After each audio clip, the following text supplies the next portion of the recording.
Salve Maria, pessoal, tudo bem? Esse é o nosso segundo programa Tijolos da Fé. É uma graça, uma alegria, e a gente está aqui com o nosso diretor espiritual, nosso grande amigo, Padre Wander Maia. Aqui está o Caio comigo também fundador do Centro de São Paulo. E o tema de hoje é quase uma continuação do tema passado. No tema passado, no primeiro programa, a gente falou da Guerra da Vendéia, uma verdade escondida dos católicos. Hoje nós vamos falar de outra grande resistência, a Guerra dos Cristeiros, a Cristiada, que se não foi escondida, foi deturpada. Padre Wander, a sua bênção. Deus abençoe, Daniel, Deus abençoe, Caio. Uma alegria estar com vocês mais nesta jornada e esperamos que mais uma catequese fique marcada para vocês. Caio, eu sei que esse assunto é um assunto que toca seu coração, então fala seu oi. Eu vim aqui dizendo que eu achava que eu não ia conseguir fazer, né? E realmente eu acho que eu não vou conseguir falar dos cristeiros. Minha sugestão é que as pessoas realmente se aprofundem em relação ao México, ao povo mexicano. Alguma coisa ali tem no povo mexicano que agrada demais a Nossa Senhora. E viva Cristo Rei! E conforme os cristeiros responderiam, que viva! Viva Cristo Rei! Que viva! Nossa Senhora de Guadalupe! Viva Nossa Senhora de Guadalupe! É isso.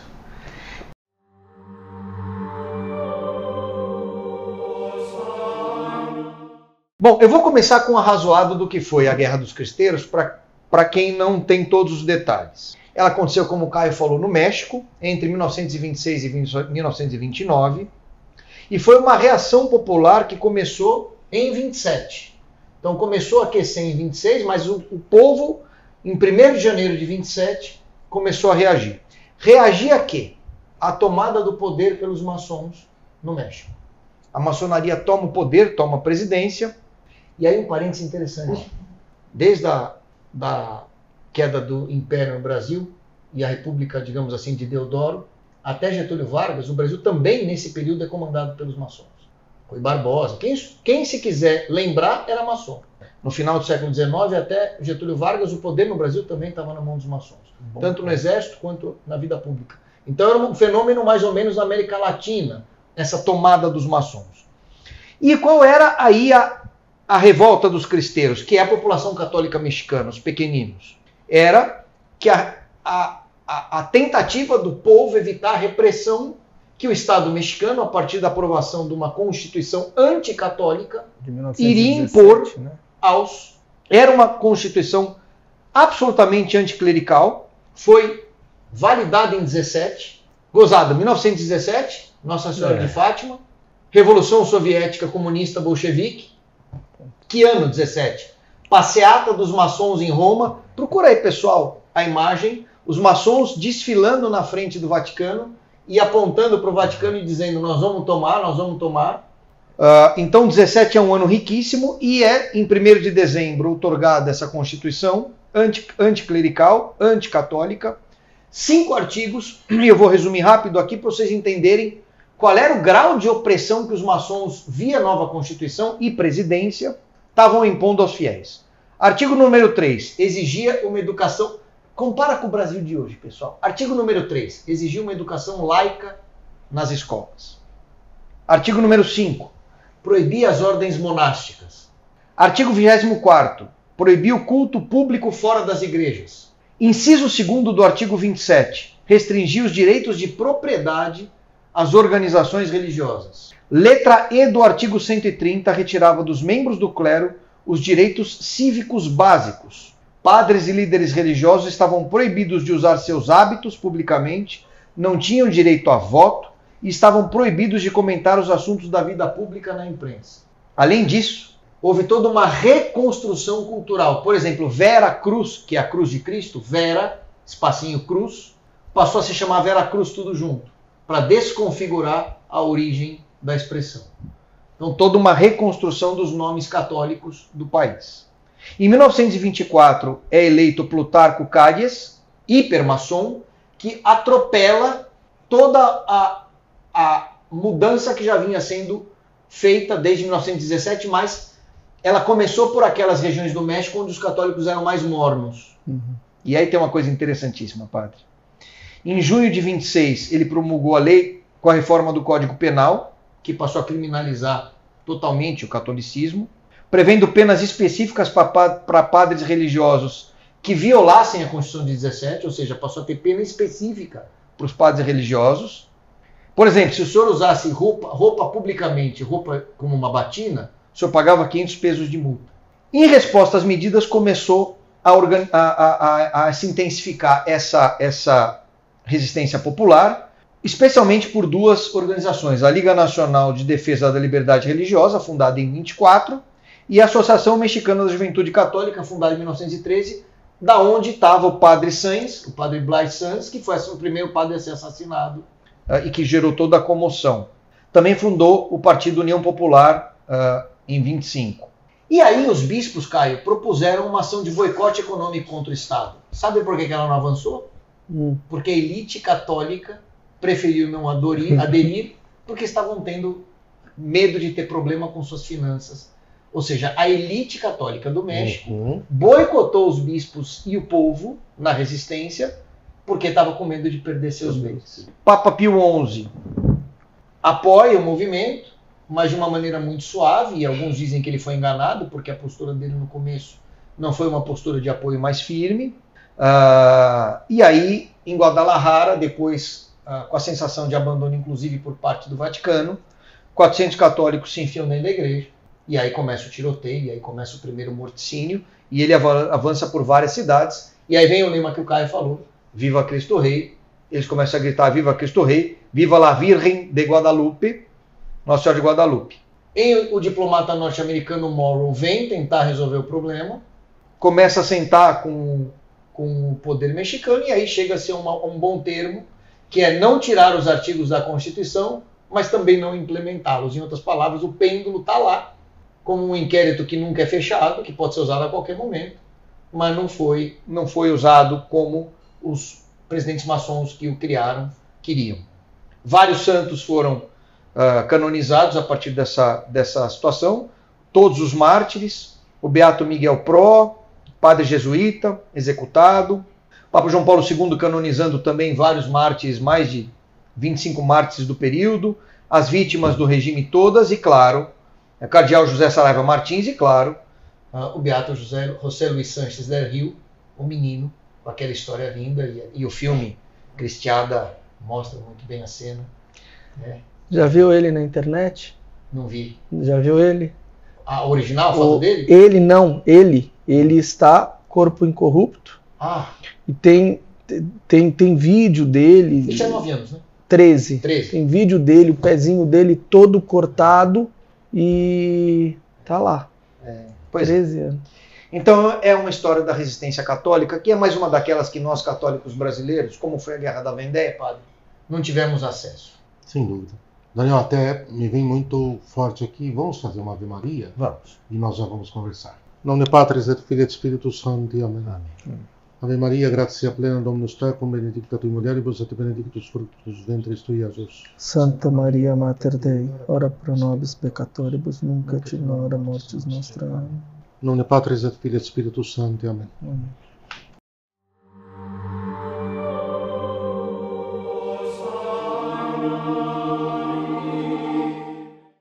Acho que vale ressaltar, Daniel, Dani, Caio, que a luta da descendência da serpente contra a descendência da mulher, que vai se passar no México, ela vai atingir o seu pico na Revolução Maçônica Anticlerical de Plutarco Elias Calles. As leis vão ser chamadas, Dani, de Lei Calles. Lei Calles. As leis Calles, né?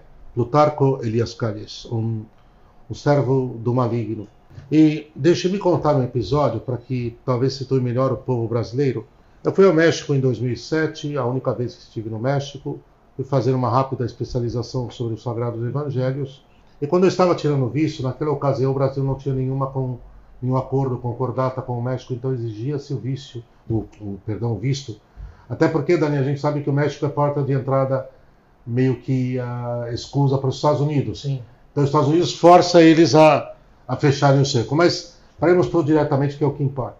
Com muito custo, eu rezando, pedindo a Nossa Rainha Santíssima Virgenzinha, a La Virgencita de Guadalupe, quando, enfim, eu fui atendido e rezando, e passo pela entrevista com o cônsul, passo pela entrevista, ele pediu minha passagem para fotocopiar, e e tal, encurtando.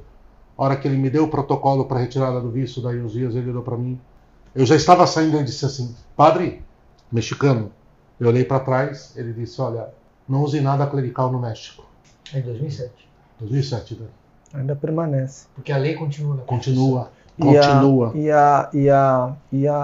Só uma coisa favor, importante cara, que todo o acordo que foi entabulado entre Roma e o governo, que foi o acordo que ele fez com o embaixador, A época? com um bispo, a época da cristiada, né? Com o bispo. Com o embaixador Monroe dos Estados Unidos. Isso. Na sequência, a maçonaria caiu com tudo em cima do cálice, do Plutarco, e ele disse o seguinte, vocês não entenderam, isto foi ponto para nós, eles não têm personalidade jurídica, portanto a gente não tem que cumprir nada. E de fato aconteceu, no final de tudo, eles mataram todo mundo, terminaram matando todo mundo. E é exatamente isso, até hoje, justamente por causa disso. Agora, Nossa Senhora da Santa Muerte pode. Pode com os cartéis do narcotráfico, né, que são os mais fortes, talvez, do mundo. Agora o que para mim fica claro, Dani, é que quando a coisa explode em 26, o tumor que supura ali. Em 17 já tinha aprovação das leis. Nunca nos esqueçamos que qual foi o país onde o Trotsky, o Leon Trotsky se exilou? México. Frida Kahlo. Né? No México. Frida Kahlo. Naquele período, né? Naquele período. Então, quer dizer, pensem que o ambiente, a serpente já tinha inoculado. Como ela perdeu a batalha, como ela perdeu a batalha da idolatria, do antropofagismo, da feitiçaria dos povos escravos do maligno, que aqui estavam, maias, astecas, o que acontece? Ela perde, ela não ia deixar de vir a forra e a vingança. Ela, a serpente. A serpente. Uhum. Ela pede para Nossa Senhora, né, Dani? Sim. E a forma como ela veio, a serpente foi formando dois princípios, acho que aqui ficam claros.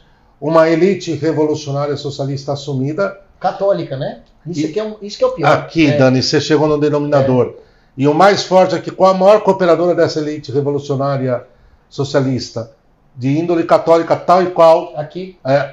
A força operativa mais cooperativa, mais subserviente eram os liberais. Exato. Os católicos liberais. Exatamente. Né? E São Pio X já tinha alertado que o estrago que o liberalismo iria fazer era a apostasia, e não tem outro fruto estragado senão a apostasia. Então quem pavimentou o terreno para a perseguição aos verdadeiros católicos no México foram os liberais. Foram os liberais. A força de agressão. A permissividade, né?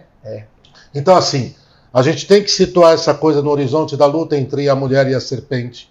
Entre aquela que, conforme está no seu nome, Coatlachupe, eu esmaguei a serpente com os pés, a mulher do Gênesis, do Apocalipse, é ela, Coatlachupe, ali o sufixo quatro, serpente, já fica claro, né, Dani, né, Caio? Sim.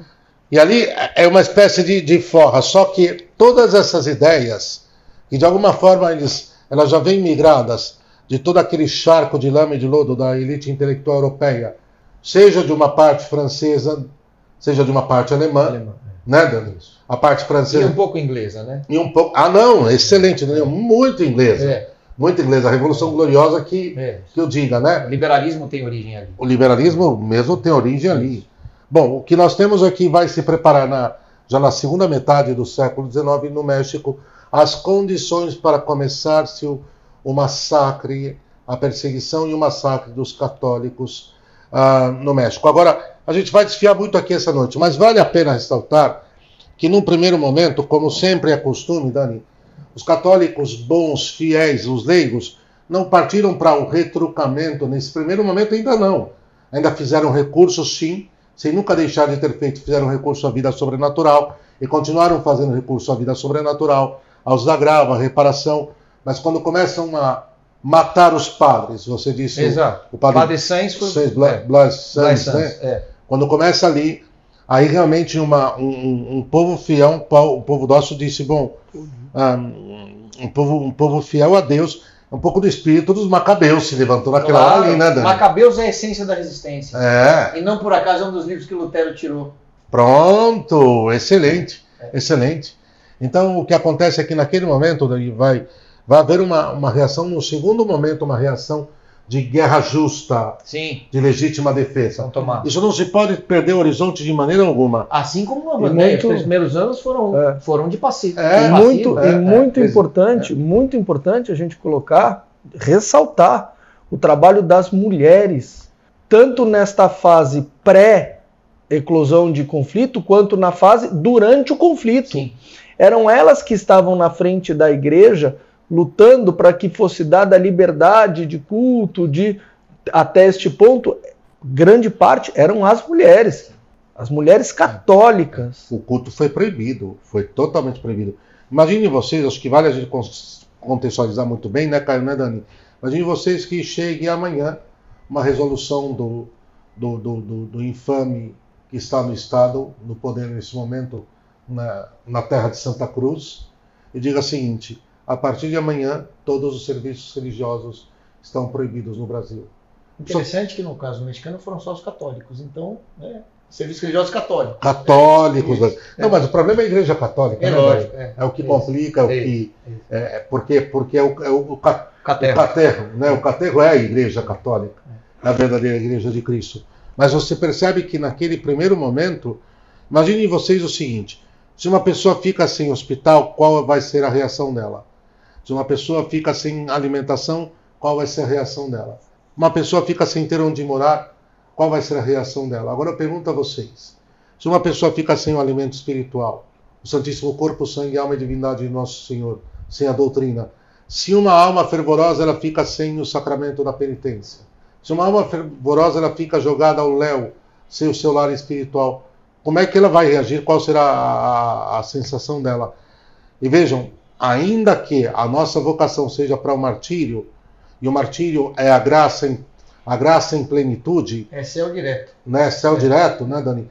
Mas a guerra justa, a legítima defesa está não só permitida e promulgada pela lei natural, como pela lei revelada. Exato. Não é? Exato. Que não quer... documentada por São Tomás de Aquino como um tema oficial. Agora, o senhor falou uma coisa que agora o meu caiu. Mas nós tivemos, não tem nem 2 anos, um teste como é deixar o povo sem sacramento. Lockdown. O teste foi feito. E qual foi a postura do Vaticano? A oposta de São Gregório. Fecha as igrejas, deixa o povo sem. Gregório Magno. Né? São Gregório foi para a rua. Aqui é o contrário. Fecha as igrejas. Então, o senhor falou uma coisa agora, que assim, eu estava refletindo aqui sobre liberalismo. Macabeus, Lepanto, Santo Atanásio, ao longo do tempo, as resistências. Santo Atanásio contra o mundo. Lepanto contra... bolinho de católicos contra os otomanos e... a maior força militar da história. Daquela época.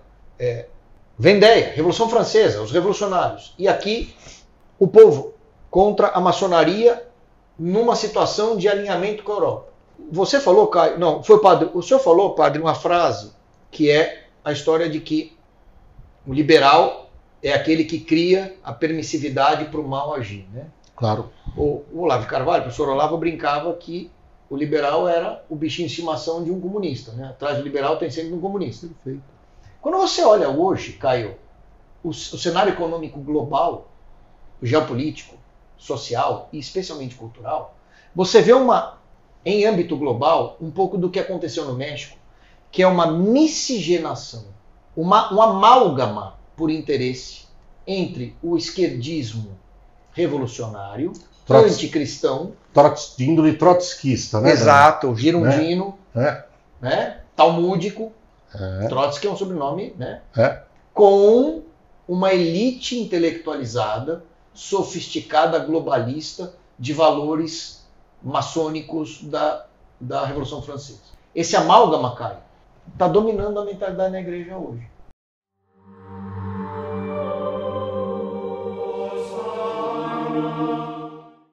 A pergunta que eu faço, que eu estou compartilhando com vocês é: estamos nós vivendo um cristeiros suave, global e também dentro da igreja? e sendo acuados como povo católico? Nós estamos nos primeiros 3 anos dos critérios da Vendée? Essa é a pergunta. Eu acho que é pior. O momento que a gente vive hoje é pior.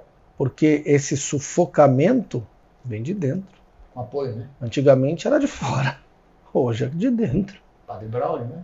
É um deles. Nos últimos dias eu recebi notícias de 4. Pois é. Eu vou guardar os outros 3 nomes, falo em off depois, Dani.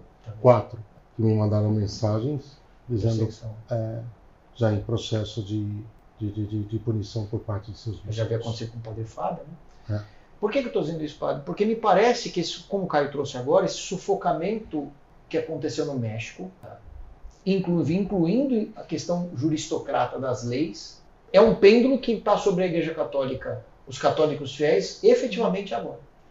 E pela primeira Antigamente vez na história, você só tinha apoio... de fora. É isso. Agora você tem de fora e de Da dentro. hierarquia de dentro. Agora, Dani, não sei o que você e o Caio pensam, que isso aqui é matéria opinável, não? Então, não sei o que vocês pensam, mas me vem muito forte o seguinte: Deus permite que os mártires existam para que se semeie as próximas gerações de católicos. O que acontece? O Joselito, o José Luís Sánchez del Rio viu o padre Cristóvão Magalhães morrer martirizado e aquilo selou com fogo a sua alma. Como São Tarcísio. Como São Tarcísio. O que me passa é o seguinte: há uma eleição, como o Caio ressaltou sobre o México. Deus enviou sua Santíssima Mãe àquela terra em 1531 para começar a arrancar de lá a feitiçaria, e ela pisou a serpente. E o que aconteceu na sequência é uma outra história, mas foi uma coisa maravilhosa. O que eu tenho para mim, sinceramente falando, eu não sei, Caio, Dani, precisaria analisar com calma. Eu acho o brasileiro muito sossegado. Aqui, em matéria de Brasil particularmente, eu acho o brasileiro muito pacato. É lógico que é. Eu acho o brasileiro muito acomodado. Eu não vejo amálgama, eu não vejo barro, eu não vejo argila Para trabalhar. para nascer uma cristiada aqui, viu? Eu vejo, não sei o que vocês pensam. Eu não vejo. Não, eu tenho conversado muito. Não estou incentivando a luta armada, não, hein? Não. Senão alguém vai. Eu estou dizendo para uma legítima defesa, que eu queria ver. Desculpa, Caio, você já vai voltar. Eu queria ver o fulano chegar lá dentro da capela, quando chegou lá em Curitiba, fazendo aquilo, e os meus filhos juntarem ele pelos pés e pelas mãos, jogarem ele no meio da rua, dizer: se você voltar aqui, nós vamos te dar, no dizer nordestino, uma pisa inesquecível. Não precisa mais defender os lugares sacros. Defender. Né? Eu não fui na sua casa, eu não fui lá quebrar. Você está vindo na nossa casa. Você está vindo aqui na minha casa me insultar, blasfemar, insultar o meu Deus. Isso eu não vou permitir. Eu tenho o direito de não permitir. Caio. Eu estava conversando muito sobre isso com a minha esposa e me veio É interessante que o senhor tenha tocado nesse ponto agora, porque eu disse para ela o seguinte: o que falta para os católicos, e aqui no Brasil para os verdadeiros católicos, é fibra. A palavra é fibra. O católico brasileiro, não estou dizendo todos, mas no contexto num contexto geral, ele não tem aquela fibra de suportar, que foram o que os cristeiros tiveram, aquela fibra de suportar e sustentar o Viva Cristo Rei. Viva Cristo Rei. Falta fibra. Haja vista que eles não aceitaram o governo maçônico e nós aceitamos por 40 anos. No mesmo período. E o menino José Luiz, 13 anos, que foi mártir, foi dado para ele, foram dadas inúmeras possibilidades dele falar morte. Diga, você só tem que falar morte a Cristo. A história dele é lindíssima. Depois, no final, eu vou ler aqui algumas coisas, inclusive as cartas, a penúltima carta que ele mandou para a mãe. Nossa. E a última carta que ele pregou na vida para a tia dele, porque não tinha coragem de mandar para a mãe. Mas foi dado para ele 13 anos de idade. Você não precisa acreditar em nada. Você não precisa acreditar em nada. Só diga morte a Cristo Rei. Você não precisa acreditar. Tudo que eles querem ouvir é só isso. Ele parou, olhou, viva Cristo Rei. E ele falou, renuncia. Ele falou, eu não tenho coragem. Volta para sua mãe. Fala isso e você volta para sua mãe. Ele fala, eu não tenho coragem. Ou seja, coragem de recusar Cristo. Eu não tenho coragem. Viva Cristo Rei. Você vai ser assassinado, então Viva Cristo Rei! Há uma graça aqui, né, Caio? Uma graça de fortaleza. Nuca, né, pelas costas, depois já tendo torturado barbaramente, né, Dani? Então, assim, voltando, eu acho que ao brasileiro, pelo menos a minha sensação é como a do senhor, é a de que a fibra que esse menino tinha, porque fé todo mundo tem, a questão é se você tem a fibra para sustentar o Viva Cristo Rei. Coragem é a primeira das virtudes. É a fibra. Outras, né? É a fibra. Mas, Caio, você falou uma coisa agora que eu estou refletindo aqui. Quantos mártires nós temos no Brasil? Tem aqueles de 1600 lá. No Recife. Rio Grande do Norte, né? Rio Grande do Norte, isso. Depois os do Rio Grande do Sul. Isso, os dois Rio Grande. Né? E há 400 anos atrás. Quantos padres agora fazendo um link? Aconteceu com Dom Vital? Agora fazendo um link. Maçonaria contra ele. Ele foi um santo e tanto. Exato. A maçonaria o matou envenenado, Dani. Pois é. Né? Pintura na tinta do quarto, Dani. Aquilo evaporava nas noites de calor e ele ia inalando. Nada. Para defender Dom Vital não fizeram nada. Agora, fazendo um link com o que você colocou no começo do programa, né? Esta fibra, os padres, cuja principal obrigação é salvar a alma, deveriam ter tido na época do lockdown. Exato.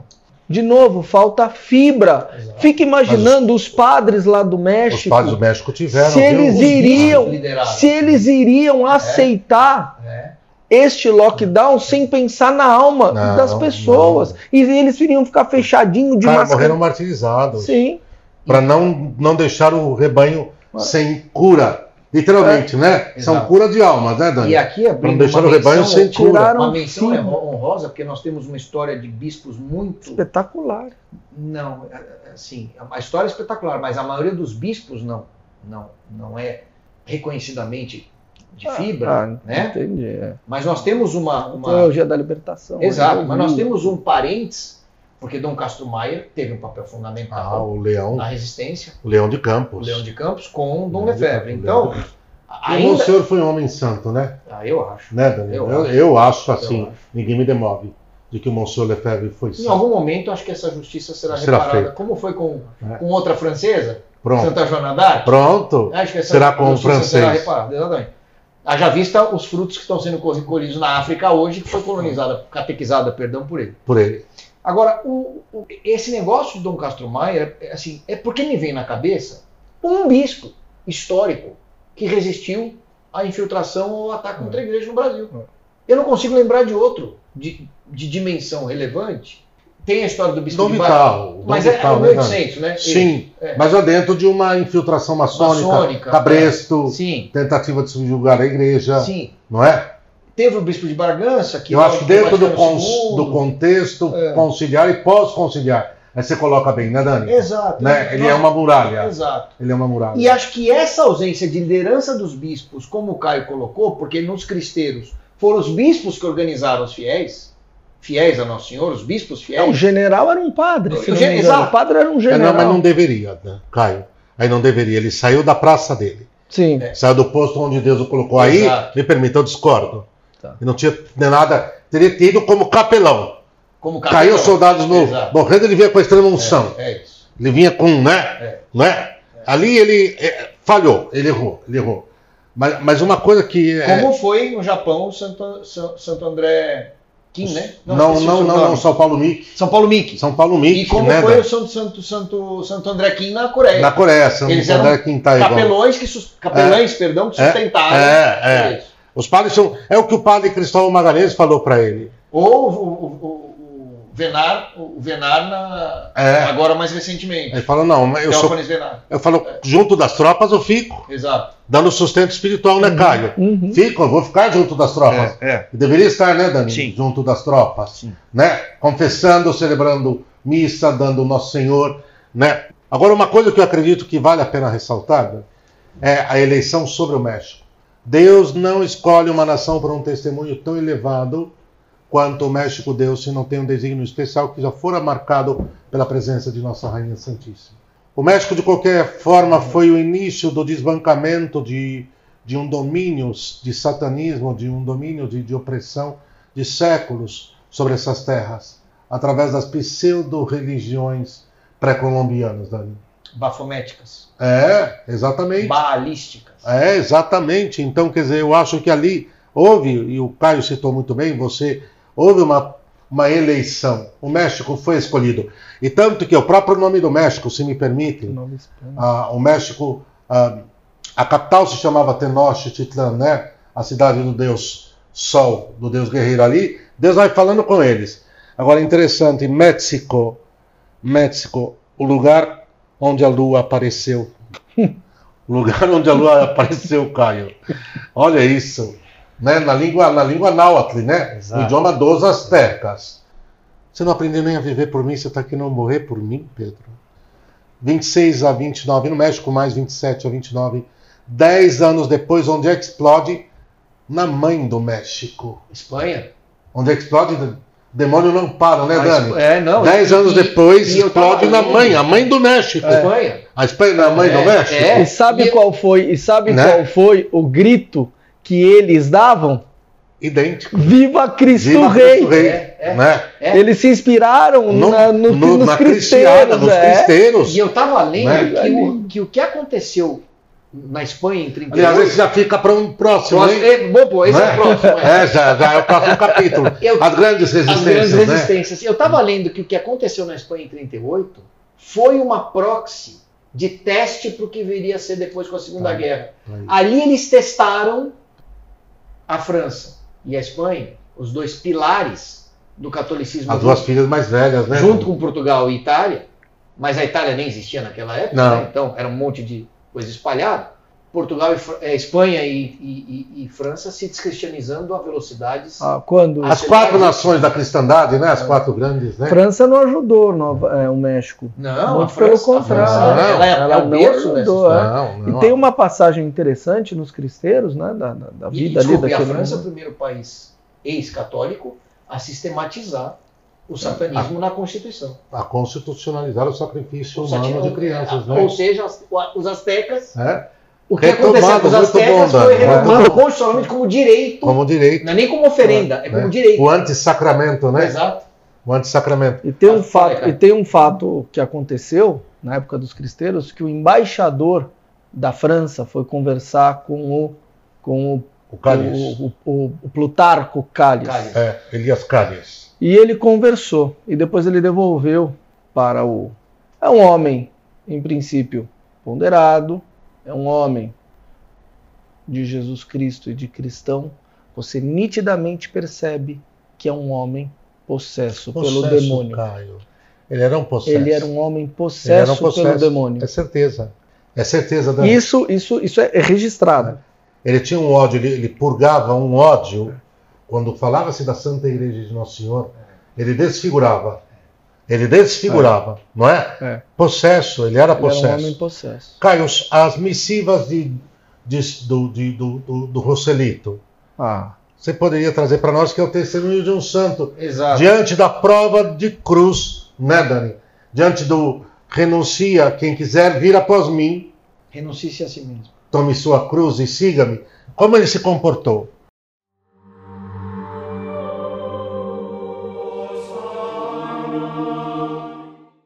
Que nos deixou um menino de 13 anos de idade, José Sánchez del Rio. Uma criança.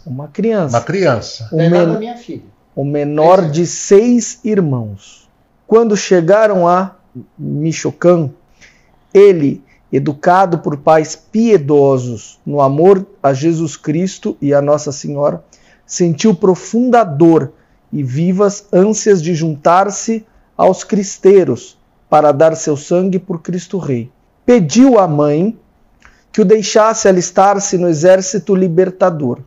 A mãe, porém, mesmo louvando-lhe o fervor pela defesa da fé, disse-lhe: olha só, a mãe não recusou. Olha o que ela disse: meu filho, tu és tão pequeno que irás prejudicar mais do que ajudar. Veja que ela não falou: não vai, você é meu filho. Eis a fibra. A mãe falava... A mãe dos Macabeus. A mãe dos 6, né? A mãe dos 6, imagem da Virgem Santíssima, né? Agora, se eu chorar, eu peço perdão, porque o garoto respondeu-lhe: não, mamãe, veja que nunca foi tão fácil ganhar o céu como agora. com o martírio para o Cristo Rei. E eu não quero perder a ocasião. Olha a fé e a fibra desse menino. A mãe católica disse, autorizou aquela boa mãe a escrever ao chefe dos cristeiros de Michoacán, Dom Prudêncio Mendonça. Este senhor, como era de esperar, agradeceu-lhe o oferecimento, mas carinhosamente recusou-lhe a admiração pela sua pouca idade. O garoto insistiu em que o admitissem para algum serviço auxiliar. Mendonça compreendeu que naquele menino havia uma alma de herói cristão e respondeu-lhe que se sua mãe o permitia, viesse em boa hora. Não proibiu. Vamos continuar. Em poucos dias, num combate nas proximidades de Colija, no mais aceso da luta, o general perdeu a montada. Então José, o de 13 anos, pegou então num fuzil e continuou combatendo. 13 anos. Foi logo feito prisioneiro pelos inimigos e levado à presença do chefe dos federais, general Guerreiro.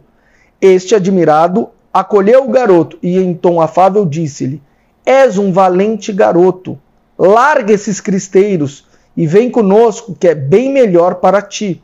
E o garoto afoito respondeu-lhe: jamais, jamais, antes morto do que unir-me aos inimigos de Jesus Cristo. Fuzilem-me. Vamos lá. Garoto de 13 anos.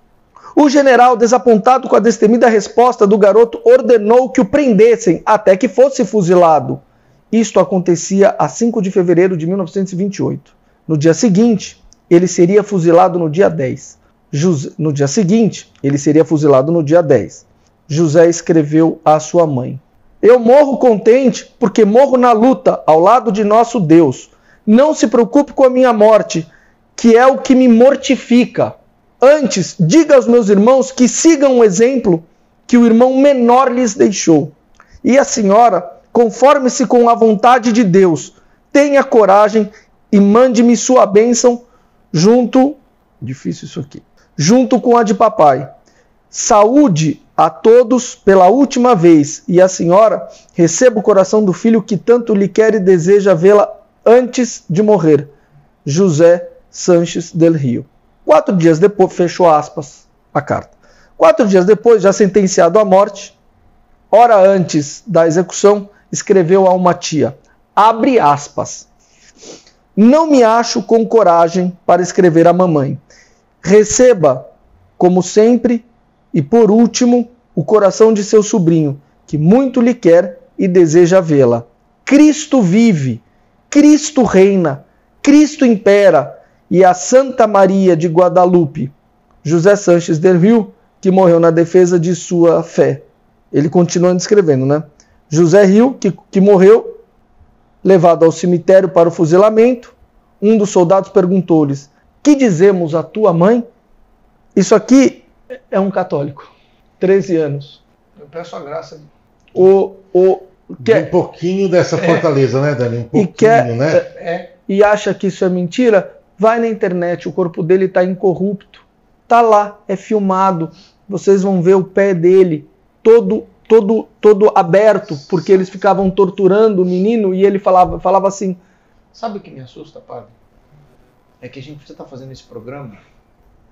O que me assusta é que esse evento é presente hoje. Aparentemente, a realidade que nós vivemos, se não chegou lá, está em aceleração agressiva. No Oriente isso já é existe. Isso que me assusta. A gente está falando... 100 anos, 27 agora, 100 anos da Guerra Cristã. Exato. A gente está falando de um fato histórico, mas o eco desse fato a gente sente na sociedade hoje. Os mesmos movimentos, os mesmos atores, as mesmas decisões, a mesma mentalidade. Eu fico pensando quantos católicos hoje, numa situação dessa, não falaria... Vou falar morte ao Cristo. Da boca para fora. Da boca para fora, e depois eu vou depois eu me confesso. Quantas pessoas fariam isso? Que é a fibra. Né? É a fibra. Bom, sem forçar o paralelo, mas uma menina, quer dizer, Santa Inês, que tinha a idade dele. E os bracinhos dela tão fininhos que os grilhões não conseguiam agrilhoá-la. Quer dizer, menina, põe um pouquinho aqui, uns grãozinhos de incenso na pira e some daqui. Eu só ponho incenso na pira do meu Deus. Né? Do meu Deus. Ou então, Santa Priscila e São Áquila. Como é que nós vamos conversar com São Lucas e com São Marcos? Porque eu sou pequeno o suficiente para passar pelos guardas. São Tarcísio foi e voltou. Foi e voltou. Foi até o dia que ele foi pego. Incensa aí. Pede desculpa. Não. Olha, eu acredito que nesse tempo é hora de levantar uma cruzada de desagravos e reparação, continuar com o trabalho formativo, mas pedir muito, Daniel e Caio, que Deus levante a fortaleza dos seus nesta nação. Amém. Para que não capitulem diante da prova de fogo que irão viver. Porque a coisa não é em nível nacional, a gente sabe que em nível universal já conversamos nisso em outras, mas o Brasil é importante demais para que se possa implantar o reinado do tirano, do anticristo. Não, ele é importante demais, né, Dani? O Brasil é assim, é mais do que estratégico, o Brasil é essencial. É um dos 5 países essenciais. Né? É essencial. Sem o Brasil eles não conseguem implantar a nova ordem mundial. Né? Eu acho. E agora nós estamos aí no limiar. Então que não nos falte a fortaleza que já vai sendo cultivada pela mortificação, pela penitência, pela vida espiritual. Que não nos falte nos inspirarmos no testemunho dos santos mártires do México. Depois nós já veremos na próxima os santos mártires da Espanha. Há que se dizer uma coisa, há que se ressaltar, até por índole onde ela estava, guardando cada um a sua proporção. Ele vai recrudescendo, e assim é de tempo em tempo, né? O que ele faz no México, Dani, ele volta à Espanha carga e recrudescido. Dani, na Espanha foi mais cruel ainda. O padre, foi mais cruel ainda. Freiras, eles queimavam as freiras e deixavam-nas como estátuas. Esse tipo de coisa. Então, quer dizer, a situação vai se agravando. Nós temos que entender isso. A hora que eles startarem a perseguição, por enquanto a execração social está funcionando, isso já basta para nos pôr como loucos, como párias, como gente infeliz, como gente insana. Esse marketing que eles estão vivendo, a gente insana somos nós, mas basta você olhar à sua volta e você vê o nível de absurdo, o nível de acefalidade que nós estamos à nossa volta. Mas a hora que for preciso, né, Dani, que tiver de transcender, esse termo é muito santo, mas tiver de ir além da execração social e começar a matança, eles vão começar a matança. E o senhor falou uma coisa que, né? para mim... Eles vão começar a matança. E o senhor falou uma coisa que, para mim, quando a gente olha para... né? Guerra espiritual, guerra religiosa, guerra político-cultural, social. As duas correntes hoje são essencialmente anticatólicas. A corrente esquerdista e a corrente que supostamente seria a nossa corrente, que é a corrente que se alega direitista, mas que está associada aos evangélicos e está associada ao liberalismo. Padre, e o senhor falando muito bem, né? Eu acho que eles, de fato, em algum momento, né, são capazes de avançar para esse processo mais final. E eu acho que isso está acontecendo, porque assim, você que é um investigador compulsivo, dá uma olhada, porque eu não sei de quem eu ouvi, e eu não sei nem se foi de você, Daniel. Diga. Que essas grandes pessoas da elite estão construindo muros gigantescos no entorno de suas casas. Não, bunkers. Sexta-feira Santa. Que vai chegar daqui a pouquinho. Estamos muito perto. Christus vincit, Christus venat, Christus imperat. Olha, os cristeiros, a saga do México é uma luz para todos nós. Que intercedam para que na terra de Santa Cruz, que há de ser um farol para o mundo ainda, Dani, quando chegar a nossa hora, nós não capitulemos, nós não declinemos, nós não traiamos a cruz de Nosso Senhor. Amém. Amém.